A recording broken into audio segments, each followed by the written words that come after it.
Young people don't lack motivation or aspiration. They all want to be successful. The issue some of our young people have is that they don't know how to get there.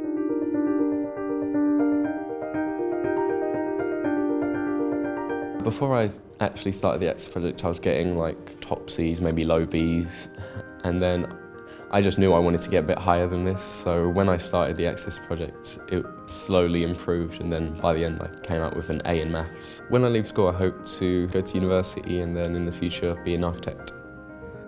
No one in my family has really been to university. I think maybe a distant cousin or something, but I'm quite excited as, like I said, not many people in my family have gone, so it'll be quite a big thing to actually be one of the first. The Access project is a charity that works with young people. So we work to help young people from disadvantaged backgrounds to get to highly selective universities. We do this in two ways. The main way is that we match students up with a volunteer tutor. That's a one-to-one relationship, and their tutor helps them to improve their grades. The second thing we do is we work directly in schools to support students to make the right decisions at the right time. So we give them information and advice on applying to highly selective universities and what that means. Callum would come here once a week, normally for about an hour, sometimes a bit longer, and we'll pick a subject to work through, either working through the syllabus or if it's something he particularly wants to concentrate on when he's done in class. And I can spend a bit of time talking about any problem areas he's got. We can work through some practice questions.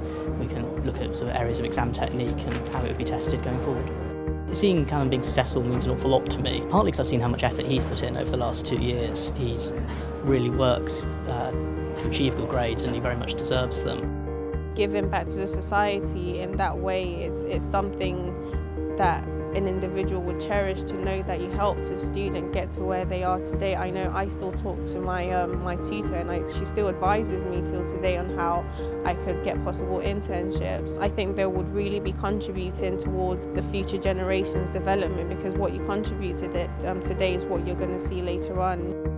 The sort of interaction between the students and the young professionals they work with has been enormously beneficial in all sorts of other ways, in terms of the softer skills they develop, in terms of confidence, professional language, the way they present themselves. Bottom line is it's provided students with one-to-one tutoring, which has enabled them to get very good results. If you come from the most disadvantaged fifth of the population, you're something like 6 times less likely to progress on to one of the top universities than you are if you come from the most advantaged fifth of the population.